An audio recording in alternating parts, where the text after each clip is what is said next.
Hello and welcome back to this sixth video in this series of short tutorials entitled The Rapture and the Bible. I'm talking you through my book, which is simply called The Rapture, and trying to help you understand what this prophetic event is all about.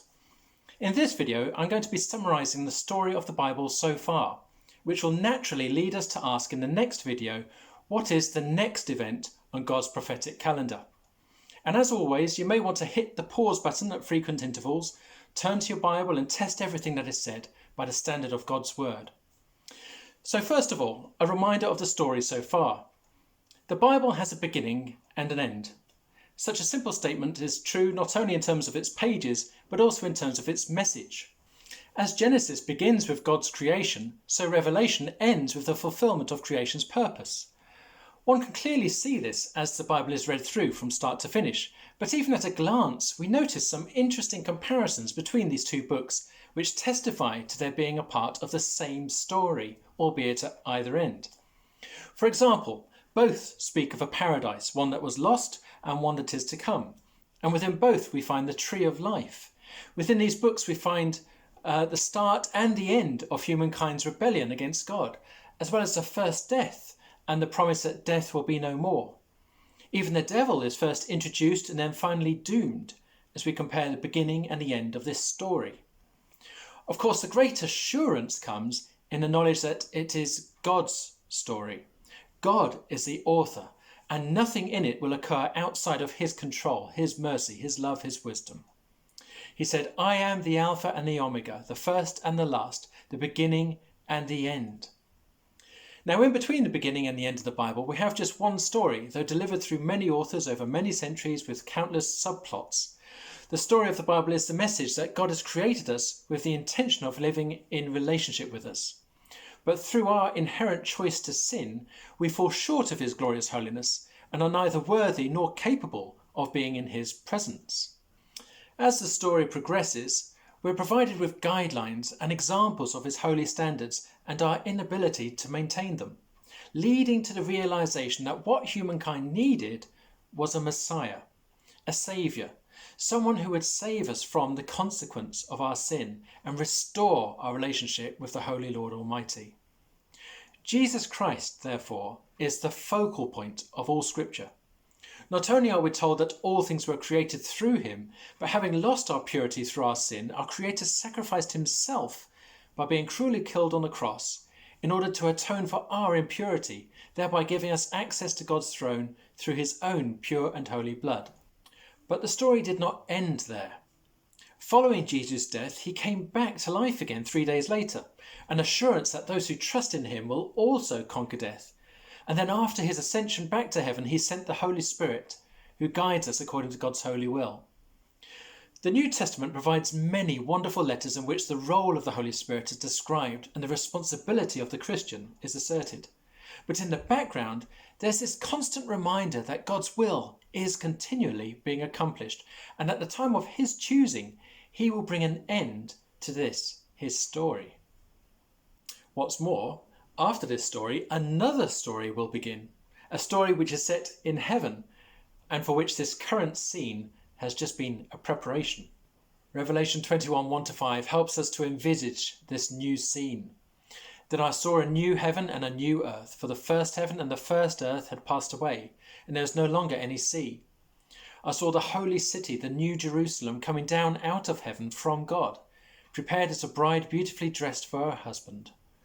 And I heard a loud voice from the throne saying, 'Now the dwelling of God is with men, and he will live with them. They will be his people, and God himself will be with them and be their God. He will wipe every tear from their eyes. There will be no more death or mourning or crying or pain, for the old order of things has passed away.'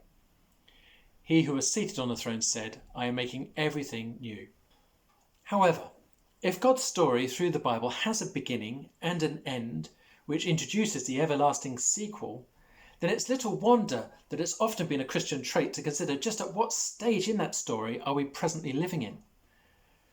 The question I and many others like me have asked is this: how near to the end of the story is the era in which we're now alive and serving God?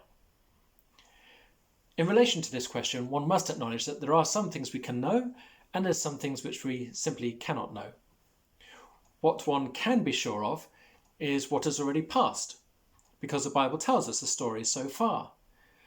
We also know that before the story of the Bible ends and a new story begins, there's evidently still a few matters which await fulfillment. Therefore, we're obviously not quite at the end just yet. And this is why more attention is now being brought upon biblical eschatology, including the book of Revelation. In other words, the renewed interest in eschatology is not only in the search for knowledge, but also a search for understanding of our place within that story. Although the Bible is teeming with eschatological hints and declarations and promises, the book of Revelation of Jesus Christ is the one which is particularly concerned with and focused on the details regarding this story's final chapter. Its plainest interpretation would be as a prophecy that Jesus Christ is to return to the earth as surely as he came the first time. This time, he will not come as a vulnerable baby, but as the mighty King of Kings, to defeat those who oppose him and to ultimately usher in the millennial kingdom, after which will be the final judgment. At that point, the new yet intrinsically linked story begins. Along the way, God has often used the miraculous as a means of maintaining that storyline. On the screen now is a condensed list of miraculous events throughout the Bible which God brought about in a direct and intervening way. I know it's going fast, but there's a lot to get through, so slow down the video if you want to read them all. These miraculous events may be considered as being the author's method of ensuring that the story's momentum does not stall, while simultaneously drawing attention to his omnipotence, his omniscience, his sovereignty.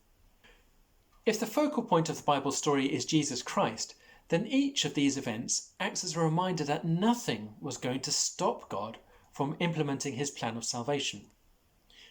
Some of these may be so well known or obvious that the awesomeness or the power and meaning behind them might become easily missed.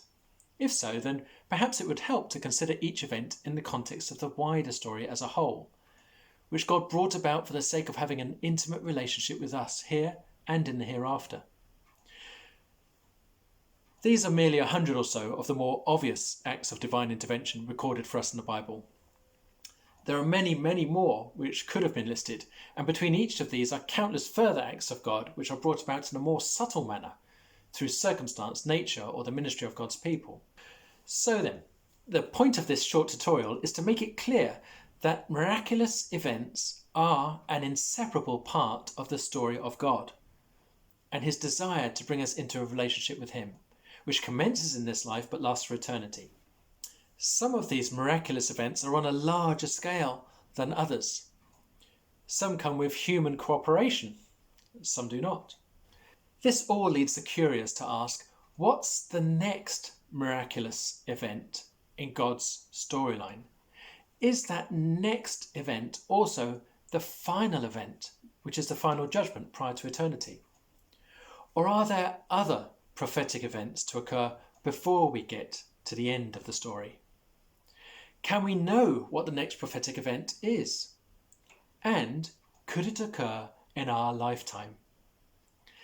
That's enough for now. I promised I'd try and keep these videos short and sweet so that you can watch them again and take your time to absorb the information given. I encourage you to do so with your Bible in hand. Take your time and go over this again. And when you're ready, I'll see you in part 7 of this series as we pause to ask, what is the next event in God's prophetic calendar? Thank you for watching, and may God bless you.